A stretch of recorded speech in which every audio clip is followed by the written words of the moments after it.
What is up, my friends? You are very welcome along to our player ratings video here on Anfield Agenda. After the Reds remained perfect, beating David Moyes' Everton by 2-1 at Anfield. Yep, we went into a 2-goal lead, but thankfully today we only let them peg back one. Be nicer if they didn't get any back, but I'm not going to complain having 5 wins from 5 in the Prem, 6 wins from 6 in all competitions. I'm going to go through the referee, the players, the substitutes and our manager, giving them all a score out of 10. You will see 2 images on each player card. The upper right hand corner is the average Anfield Agenda audience score and the large square in the centre is mine.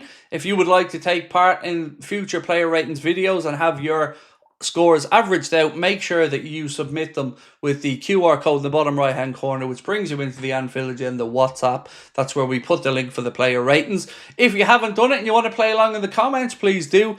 As always, we appreciate your thoughts. Let us know in those comments section. Drop a like if you enjoyed this video and don't forget to hit that subscribe button. The good news, I'll be back here tonight at 8 o'clock for the late night agenda where we can go through it all in more detail. But for now, let's get going with the player ratings.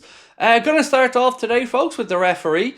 And I have to say, I don't think that Darren England did too much wrong. Again, it was a game that you may think there were some fouls in, I may think there was some fouls in, but ultimately consistency of decision making I felt was pretty good today from Darren England. Mo probably wanted a little bit more protection than he got at times, but it was consistent, let the game flow, and I was happy enough with it. And he wound up some Everton fans as well and Everton players with not letting them take the occasional quick free kick. So for me, I think Darren England did fine. I'm giving him a score of 7, and the Anfield Agenda audience average score for the referee was 6.4. Next up, Alisson Becker. It was a weird one, wasn't it? Because didn't have too much to do from a saves perspective. I don't like that he doesn't come out to catch some of these corners and balls in. Yes, on occasion there's bodies in the way and you can get a clean contact with your fists, but there were a couple of times I feel like he could grab these balls out of the air and deal with them, more straightforwardly. Nothing he could really do with the goal from Idrissa Gana Gueye. It was a good strike. So I'm going to give Ali a score of 6.5 today, and the audience a score of 6.6. Remember, I don't know the Anfield Agenda audience scores as we go through these slides. You learn in real time, the same as me, what people are given. Next up, Connor Bradley. Was not going to be an easy task for him today. Grealish, one of the most informed players in the Premier League so far this season, really flourishing there under David Moyes. But I thought Connor Bradley stuck to his task admirably. Didn't dive in, didn't overcommit, and gave Grealish something to think about. So I think Connor Bradley can hold his head high today with a good performance. From me, he gets a score of 7.5. The Anfield Agenda audience thought he had a good game as well, as you can see, with an average score there for him of 7. Now we move into the centre-backs, and I'm very happy. Opening 2 games, we had our concerns about Canade, Van Dijk, and, their consistency. But from that game, or 3rd game onwards, I have no problem with the centre-backs. Today, I thought they dealt with things admirably, aerially, as they always do. Canade showed some good recovery pace on occasion. At times, I wish we'd stop playing left to right from the defenders and the centre-backs and maybe try to move the ball through midfield a little bit more quickly. But our centre-backs, for me, were fine today. Don't really have too much fault with them for the Everton goal either. It was us giving the ball away in midfield when Alexis McAllister passed, looking to find a teammate, but didn't. So for Canade, I'm going to give him a score today of 7. And the audience going a bit higher than me with an average score there for Ibu of 7.2. I got to say, though, whatever happens with his contract, we don't know. But if you can keep up the level of performances we're seeing, you won't be getting too many complaints from me. Our captain, Virgil van Dijk, had some interesting conversations with the referee today and a few little battles with Tarkowski. Again, like Ibrahim Canade, I don't think he did too much wrong. We dealt with everything aerially that Everton threw at us. So no real complaints from Virgil today either. I'm giving him the same score as Canade as a 7. The audience have gone a little bit higher there with an average score for Virgil of 7.4. Do let me know, though, in the comment section what you guys think of our 2 centre-backs' performances.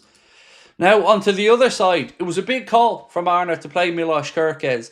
We know Andy Robertson has the experience and the calmness to play in these Merseyside derbies. We did see Robbo start midweek, so we'd wondered would he go again. In fairness to the manager, he put faith and trust in Milos Kerkez, and he didn't let him down one bit. A very good, solid display from Milos. No diving in, no rash challenges, kept his head, stuck to his task well, and I think that is a very good sign moving forward. So well done to Milos for today, and I'm going to give him a score of 7.5, which coincidentally is the exact same as the audience. So well done, Milos. Keep that going forward, my man, and we won't have too many complaints. Now, your boy, your star boy, your man of the match, the player of the season probably so far, and the opening goal scorer of the day, Mr. Ryan Gravenberch. There's nothing that I can say that hasn't already been said.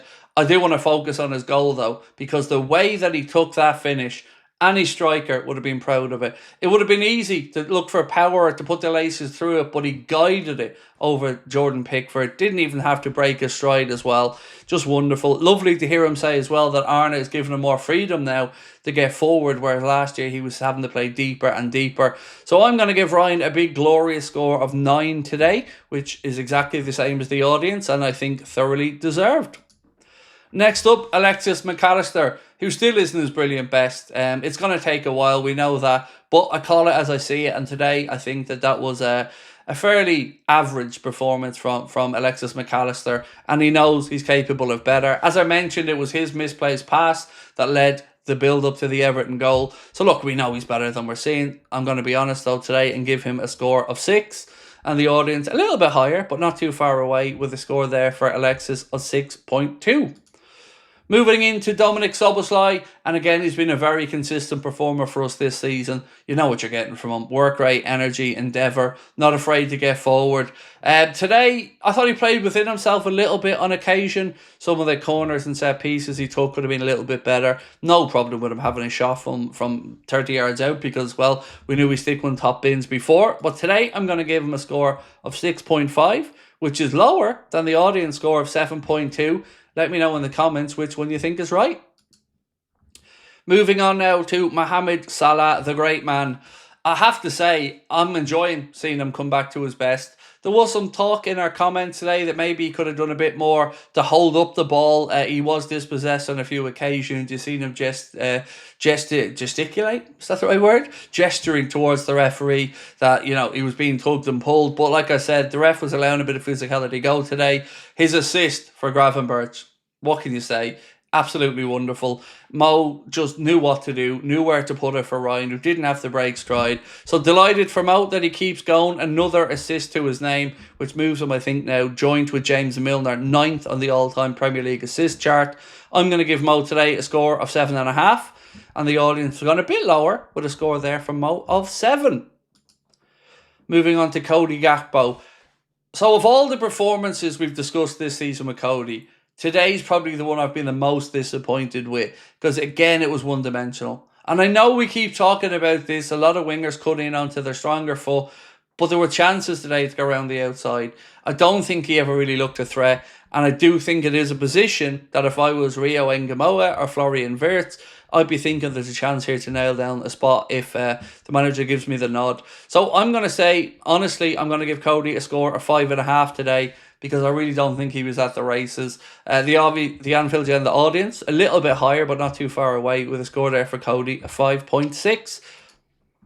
Now, Ugo Ekitike.